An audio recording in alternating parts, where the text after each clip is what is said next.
We live in interesting times for the headlines. British Prime Minister Boris Johnson was battling the coronavirus in intensive care, raising concerns and serious concerns about his health and the government's response to the still escalating outbreak. Our EBC correspondent Erica Celestino will give us an update. And Japan declared a month-long state of emergency over a spike in coronavirus cases. Our EBC correspondent Dennis Liu is live from Japan.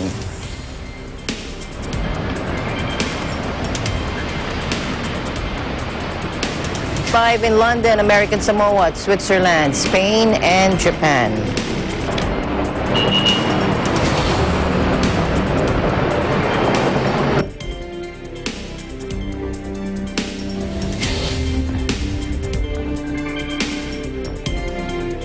I'm Alma Angeles. Thank you for joining us. These are unprecedented and interesting times. Events unfold and change by the minute. And as the days go by, we watch as our leaders cope with relentless march of this virus and disease. We start now.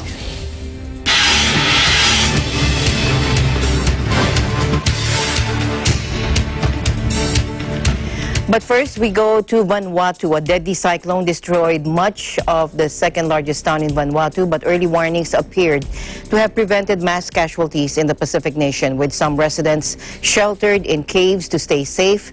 Tropical Cyclone Harold, which claimed 27 lives when it swept through the Solomon Islands last week, lashed Vanuatu's northern provinces overnight as a scale-topping Category 5 superstorm. Take a look. Last night was a bit too windy last night, around about, I think somewhere 8 or 9 o'clock, we started to feel the pressure of the wind, like really strong wind last night. And then we have to move out some of our family to the other house, some of our relatives. And then just me and my wife and the kids, no, the other kids, we just moved them to the other house. Just only me and my wife to the other house. We just stay. We usually get the wind down at the water, was like normal winds. But yesterday was really a strong wind last night. And then this morning when we checked the mama's market, all the mama's market went down. So that tells us that it was a really strong wind last night.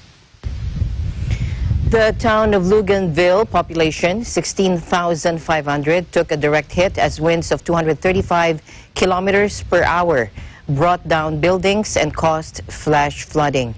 World Vision's Vanuatu director Kendra Gates Derisu said the charity's local manager told her the damage was comparable to the last Category 5 monster to hit the country, that was Cyclone Pam, back in 2015. Communications remain down across much of the country, and authorities say the scale of the disaster would remain unclear until remote island communities such as Southern Pentecost had been contacted. Cyclone Harold has already caused widespread damage in the Solomon Islands, where an inter-island ferry ignored weather warnings and 27 people died after being washed off its decks. Modeling early Tuesday showed it continuing to track southeast, passing south of Fiji as a Category 4 Wednesday and weakening to Category 2 as it brushes Tonga a day later. However, the storm system has already proved unpredictable, with forecasters initially expecting it to only reach Category 3 before petering out. Fiji on Tuesday preemptively issued cyclone alerts for its southern islands, warning of high seas and damaging gale force winds.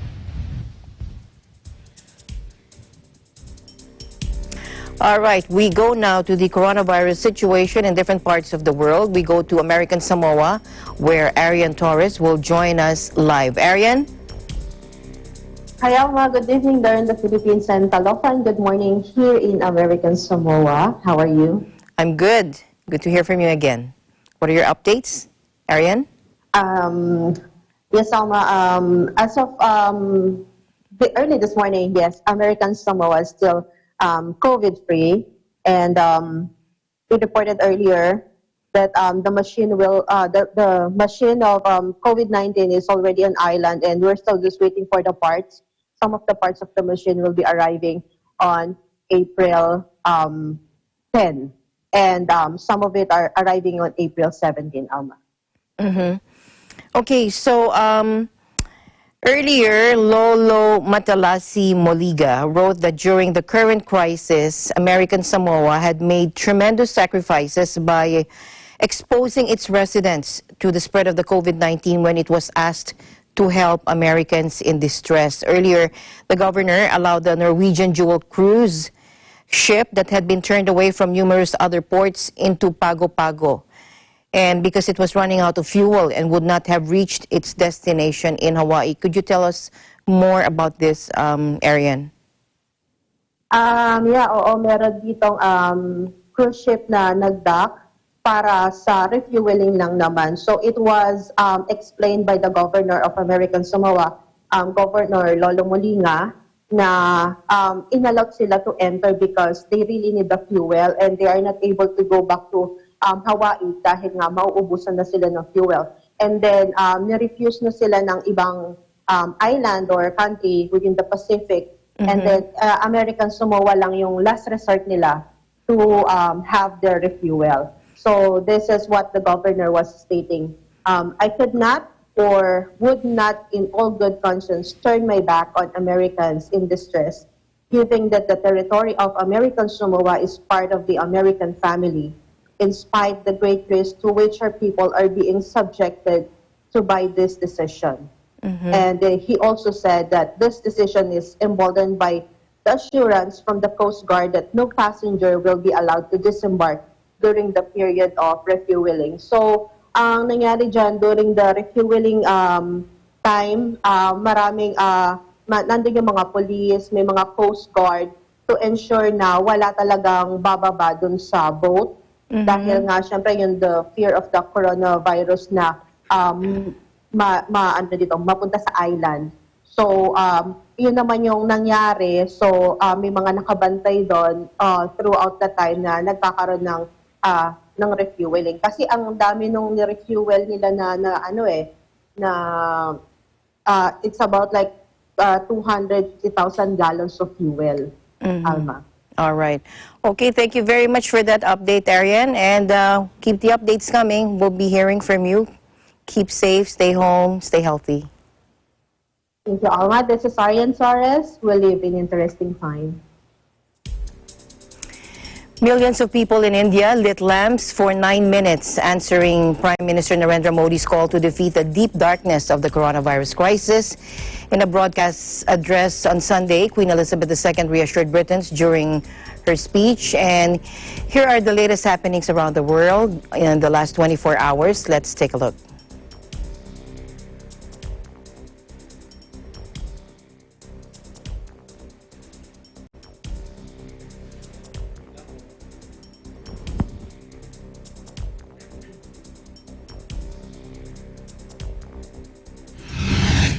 Since Sunday, the Prime Minister's been under the medical care of the team at St Thomas's Hospital after he was admitted with persistent coronavirus symptoms. During the course of this afternoon,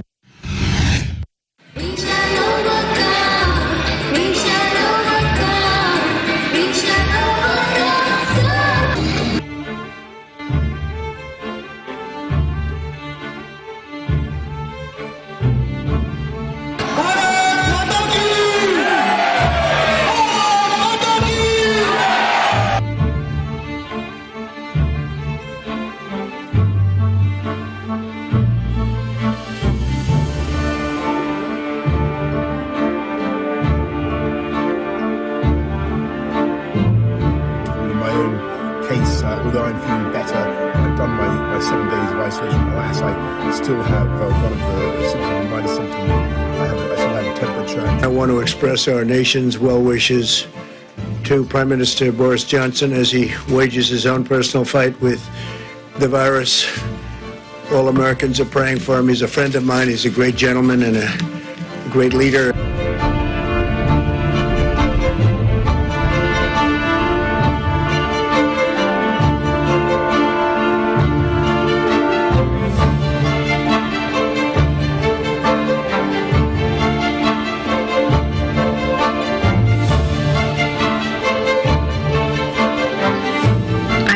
Anxiety, a lot of anxiety. Yeah, it's just crazy, just not knowing anything. So it's very stressful.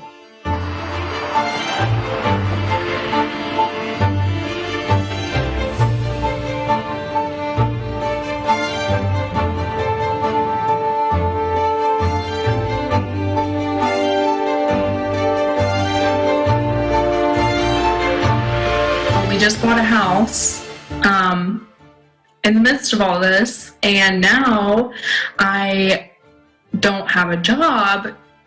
And yeah, it is scary not knowing when we're going back to work.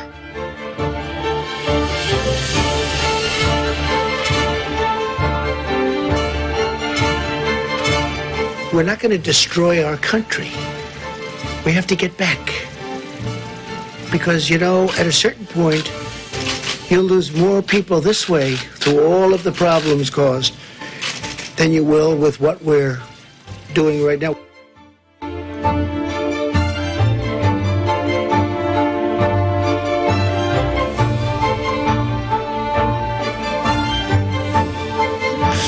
就感觉就是吃了睡，睡了吃，挺舒服的。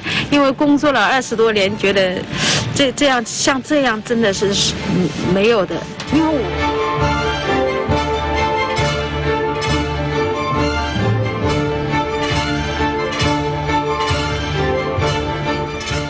其实有时候会有情绪，就是关长了有情绪。但是慢慢想起来的话，就是静下来的话，还是觉得自己蛮幸运的，没有被这个新冠肺炎感染上啊，人是健康的，真的是比什么都要好。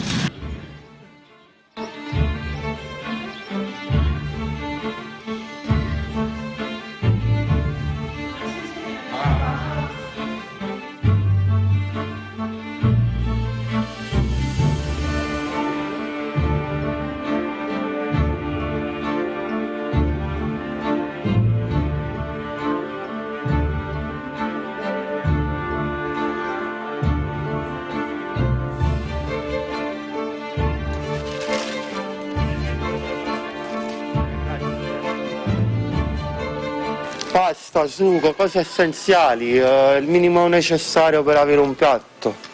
Chi può metta, chi non può prenda.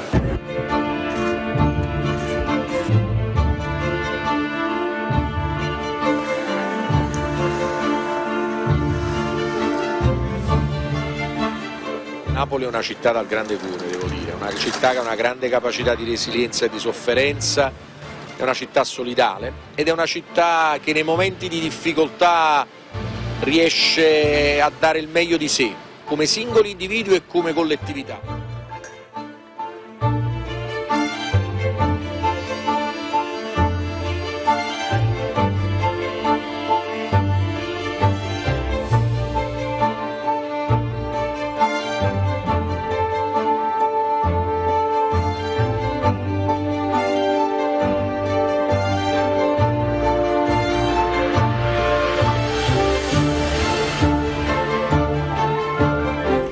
An update from London, where British Prime Minister Boris Johnson has been moved to intensive care as he fights the coronavirus.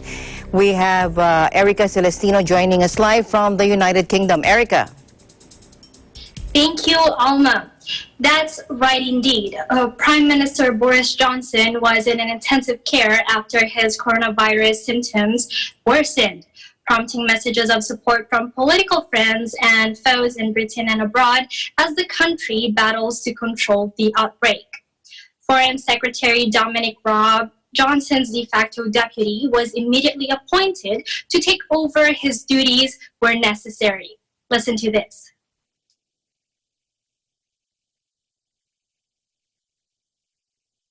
Sunday, the Prime Minister's been under the medical care of the team at St Thomas's Hospital after he was admitted with persistent coronavirus symptoms.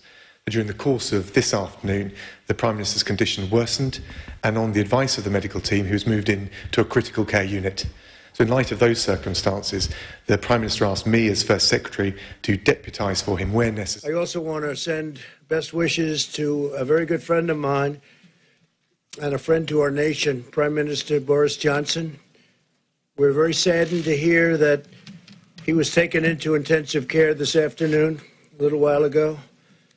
And Americans are all praying for his recovery. He's been a really good friend. He's been really something very special, strong, resolute, doesn't quit, doesn't give up.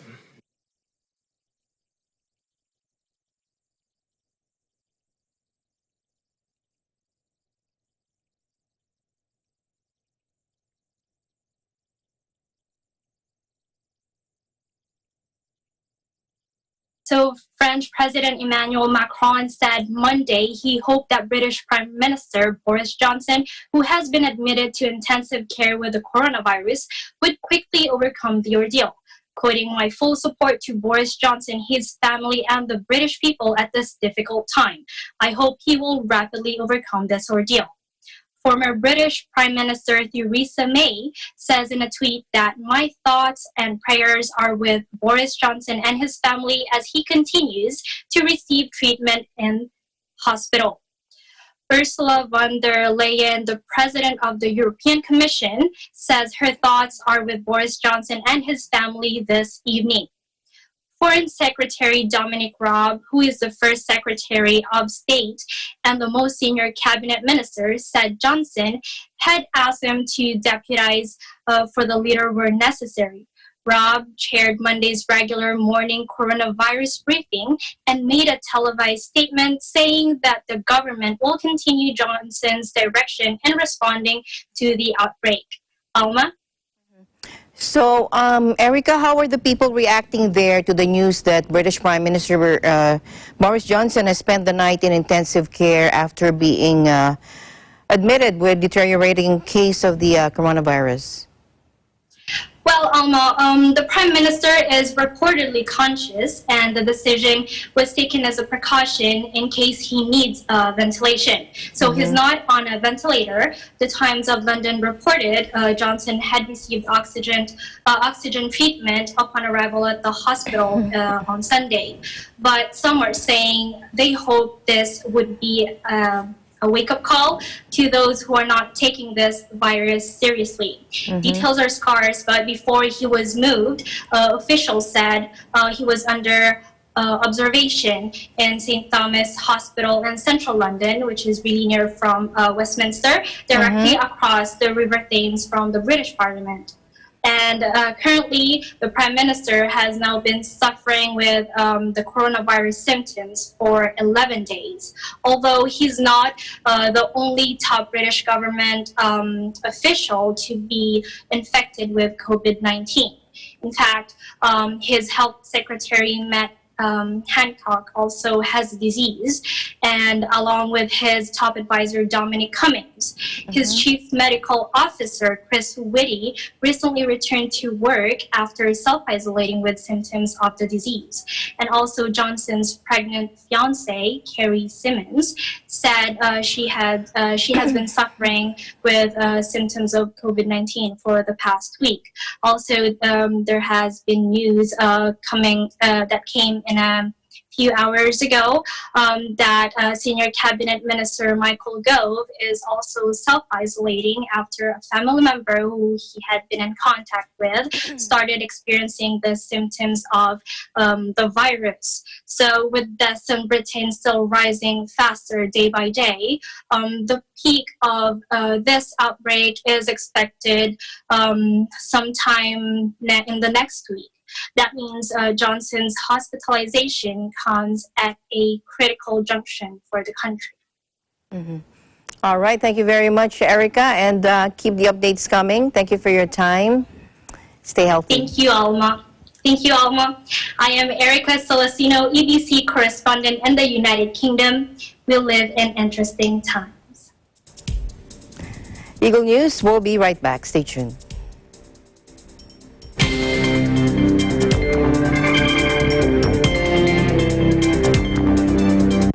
Alamin ang mga dapat at hindi dapat gawin ngayong panahon ng Enhanced Community Quarantine dahil sa banta ng COVID-19. Ano-ano ang mga dapat tandaan ng mga empleyado at employer sa panahong ito? Hinihikayat ang mga employer na maglatag ng work-from-home arrangement para sa kanilang mga empleyado.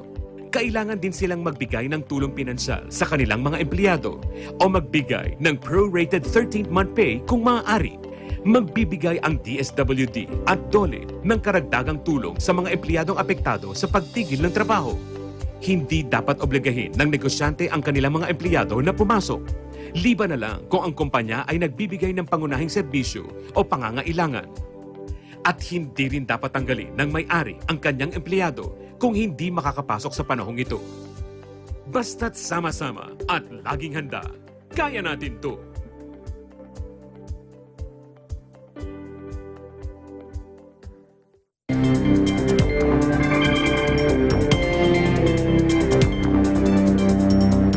The head of the World Health Organization, Tedros Ghebreyesus, said medical masks must be prioritized for health workers on the front lines of the response, adding that the organization is concerned that the mass use of medical masks by the general population could exacerbate the shortage. We have a report coming in from, joining us live from Switzerland is Jim Hipólito. Hello, Jim. Yes, Salma, thank you for having me. Thank you for your time, Jim. During a media briefing on April 6, the World Health Organization's Director General told journalists medical masks should only be used by healthcare professionals, people who are sick, and their caretakers. Days after the U.S. Centers for Disease Control and Prevention recommended healthy Americans wear masks, even homemade ones, when out in public, the World Health Organization's Director General Tedros Adhanom Ghebreyesus warned that masks alone won't solve the coronavirus pandemic. He really emphasized that medical masks must be prioritized for health workers on the front lines of the response. Listen to this. First and foremost, medical masks must be prioritized for health workers on the front lines of the response. We know medical masks can help to protect health workers, but they're in short supply globally. We're concerned that the mass use of medical masks by the general population could exacerbate the shortage of these specialized masks for the people who need them most. It's incredible commitment to humanity. And that's when WHO has been evaluating the use of medical and non-medical masks for COVID-19 more widely.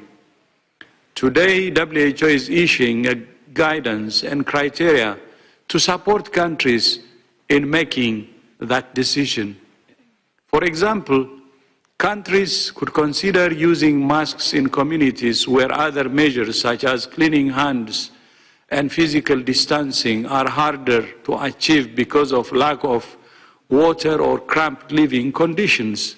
We encourage countries that are considering the use of masks for the general population to study their effectiveness so we can all learn. Most importantly, masks should only ever be used as part of a comprehensive package of interventions. There is no black or white answer and no silver bullet. What we know from reports, what we know from published literature, is that the predominant way in which transmission is occurring is among symptomatic individuals. And these are people that can be symptomatic very, very early on in symptoms, even when they start to feel a little bit unwell. It's possible that people can transmit in the few days before they become symptomatic or in their pre-symptomatic phase. There have been some studies that have come out, and we learned about this when we were on mission in China back in January and early February. However, it's very important to note that even if you are pre-symptomatic, or even if you don't have any recognized symptoms, you still have to transmit through droplets. You still have to have these infectious particles that come out of your nose and your mouth. And so we do, while we know that that is possible, we do not believe that it's a major driver of transmission. Having COVID-19 is not anybody's fault. Every case is a victim, and every case needs to be treated with sensitivity, as the health workers who treat them. So it's very important that we are not profiling COVID-19 along racial, along religious, along ethnic lines. This is not helpful. The most damaging lockdowns are in many developing countries where people, as the DG has said many times, can live from hand to mouth, not from paycheck to paycheck, but from day to day. And we have to find adapted solutions around lockdown and around disease control in vulnerable peri-urban populations living in poverty, in poor rural communities, and we have to find other ways to manage, alternative, adapted ways to manage lockdowns or slowdowns or shutdowns in those situations.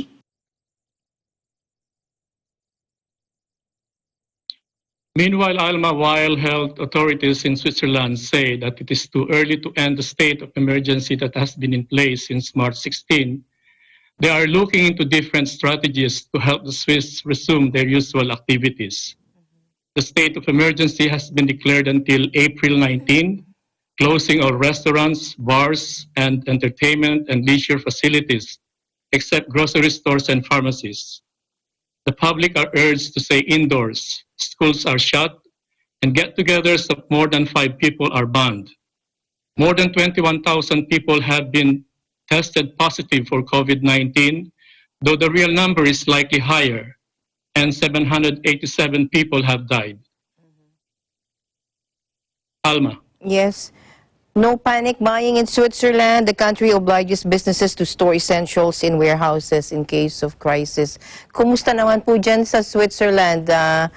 Jim, it's been a long time since we heard from you. Kumusta naman po ang buhay dyan? What's it like to live there now? Yeah, everything is like normal, except for the fact that everything is almost closed, except for, of course, the pharmacies and the grocery stores. But we can still go out. Like myself, I used to eat that because I have been telecommuting for 3 weeks now. So I see to it that every day I go out for 30 minutes or 1 hour to run or to do my jogging. Because it's not healthy to stay at home the whole day and working. You see, so sometimes I get back pain and everything. So I see to it I go out.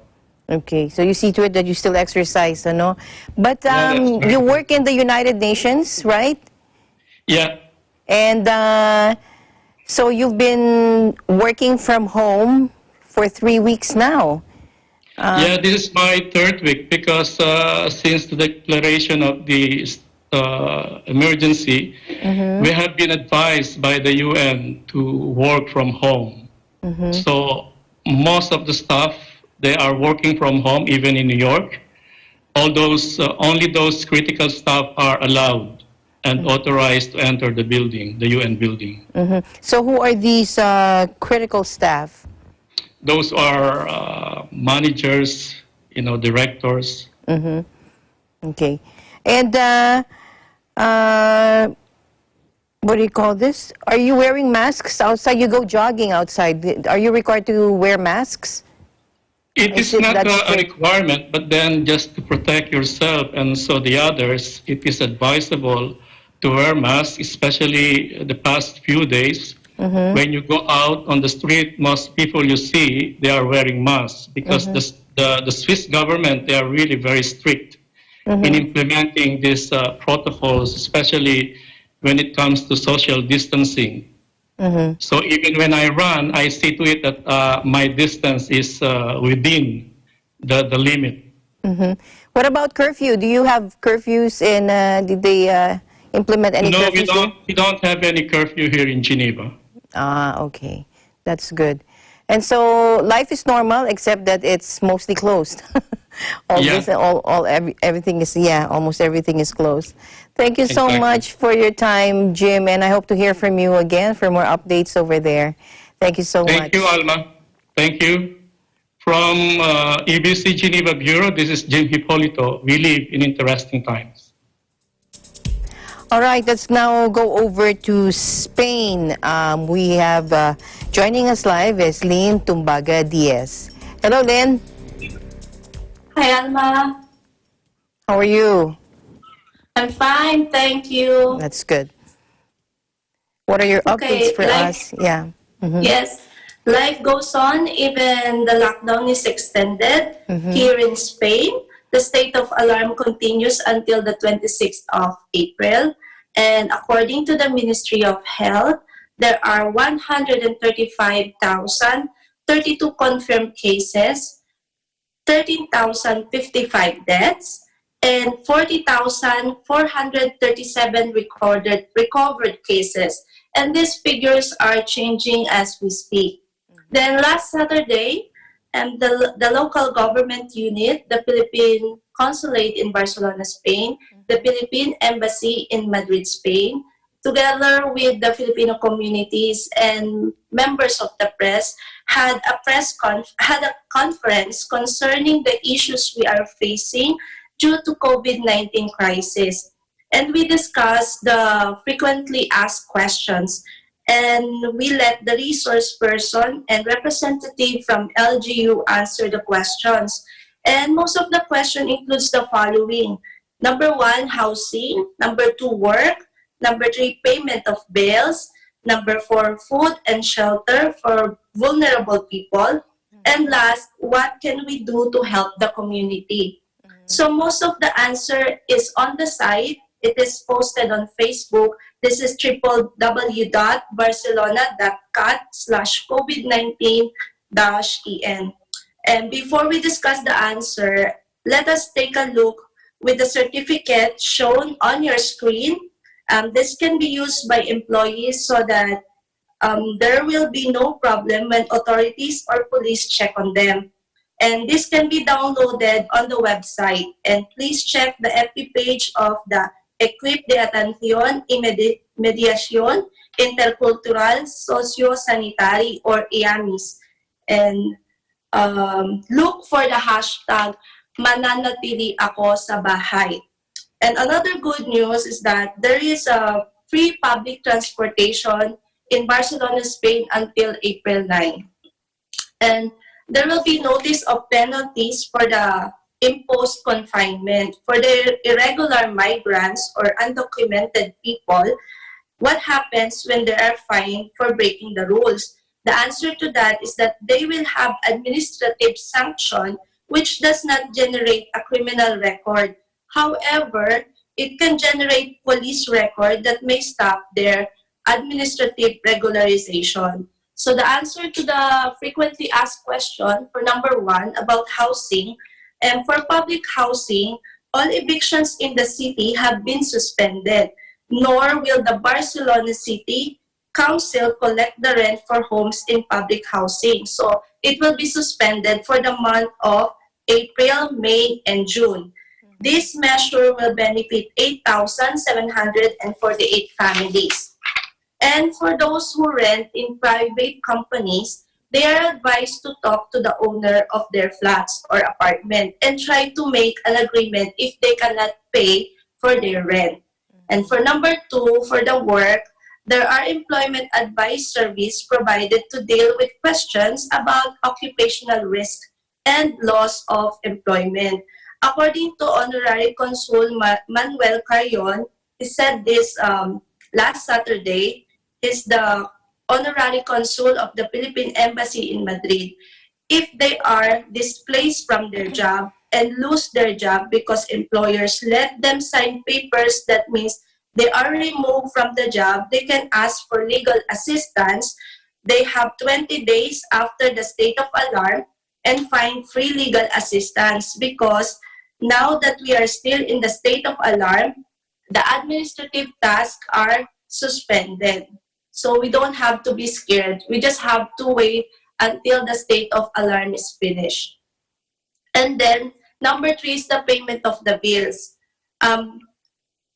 Most taxes will be extended, or the payment of most taxes will be extended in most cases until July. And for electric bills, Barcelona Energia allows user to postpone the payment of bills for the second quarter of the year. And for water bills, the Barcelona metropolitan area has set the social rate for water and metropolitan waste treatment tax to the families who suffered a fall in income due to COVID-19. They can apply for this. And number 4, for food and shelter for the vulnerable people, according to Ms. Josie Ricafort of IAMIS, walang magugutom sa Barcelona. Okay? To families which are vulnerable, they can go to servicios sociales, and for individuals, they can go to comedor sociales. And to the homeless, they can go to Fira Monjuik. These are for men. And for women, they can go to Dos de Mayo. For more info, please check the website or FB page of IAMIS. They provide many information about this. And number 5, what can we do to help the communities that most Filipino communities are volunteering to help vulnerable people, like delivering groceries free of charge and helping in the soup kitchen for the homeless. And the bottom line, Alma, of the conference are the following. If there are people who need to see a doctor but cannot speak and understand Spanish, they can call IAMIS and they will be the one to translate and call the CAP, o Center Atención Primary, to talk to the doctors. Number 2, those who are suffering with domestic violence, they can also ask assistance from IAMIS. And number 3, this is according to Manuel Carrion, Attorney Manuel Carrion, we have to keep calm and the tranquility because Spain government will not neglect its people. And number 4, for those who are undocumented migrants, you don't have to be afraid because there is no order from Spanish authorities that they will arrest them. Okay, that's the latest here in Spain, Alma. All right. Thank you very much, Lynn. Kumusta naman dyan? Yung cases of domestic violence, you just mentioned that, dumadami ba ngayon dyan? Yes, but most of them po ay natatakot at nahihiya dahil nga sa ngayon, dahil crisis, most of the people have to stay at home. But we're sad to say that there are some people who are suffering domestic violence, especially women and children. So if there will be any case of this, they can call IAMIS and these things will be very confidential and they can ask for assistance. Okay. When you go out, what about wearing of masks? Is it okay? Yes, we have to wear masks and we also wear gloves. And it's also best to wear face shield. Okay. Because the cases here are still increasing, but I'm happy to say that the recovered cases are also increasing. Okay, curfews. Do you have any curfews there now? I think because of the lockdown, there's no need to impose the lockdown, the curfew, because we are total lockdown. So even in the morning or afternoon or nighttime, if you have to go out, there should be an emergency or special cases if you have to go out. Okay, may balita ka ba sa ating mga Filipino medical frontliners? Yes, may mga balita po tayo sa mga medical frontliners natin, and we're happy to say that they are healthy po, and I made a tribute for them. We made the video for them, and hopefully they can be posted on Net25 and also on Eagle News. Yes, we will. We will do that. All right. Do you have any word on this on the Spanish King Felipe, regarding the coronavirus? If you have any.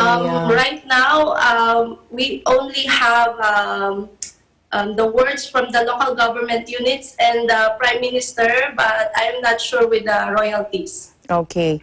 All right. Thank you very much, Lynn, and we'll keep the updates coming. Please stay safe and stay healthy.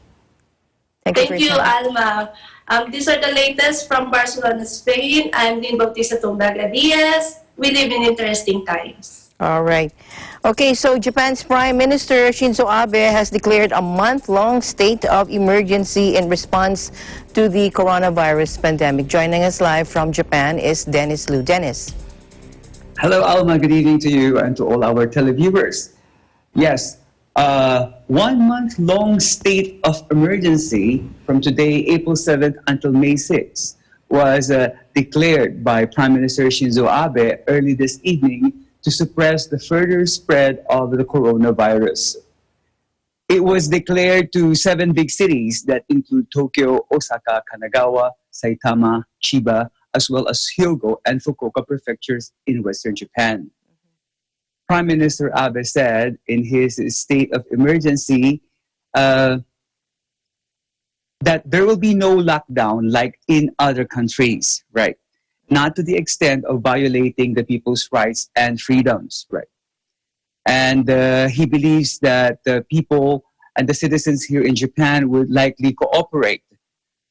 And business owners would also cooperate in this announcement. However, although schools, theaters, sports arenas, and music halls are closed, transportation services like trains that are needed to keep the economy and the society going will be running as much as possible, Alma. And then Abe also urged his cabinet members to work closely with other prefectural governments to control the virus, giving priority to protect people's lives and health in this time of difficulties. Alma? All right, thank you very much. And also, Japan Prime Minister also introduced a stimulus package during this coronavirus crisis, right? Right, Alma. Okay, so, all right, we'll be getting more updates from you over there in Japan, and we're sure interested in what's happening over there. Maraming salamat, Dennis. Please keep safe and keep healthy. Stay healthy. Thank you so much. Maraming salamat din. This is Dennis Lu from Tokyo, Japan. We live in interesting times. Eagle News, we'll be right back.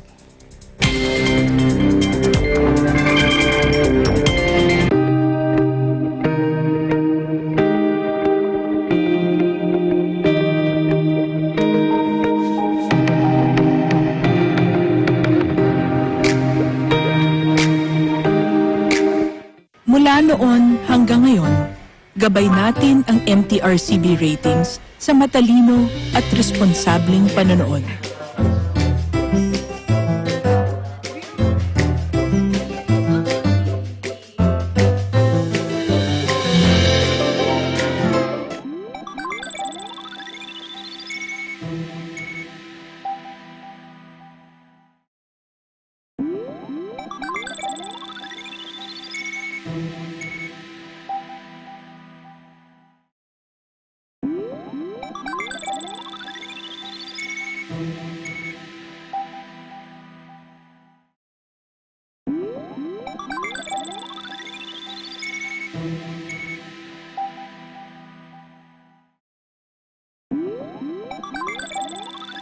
For 2 more months. We have an update from Echo Hortaleza Quinola reporting from Papua New Guinea. Take a look.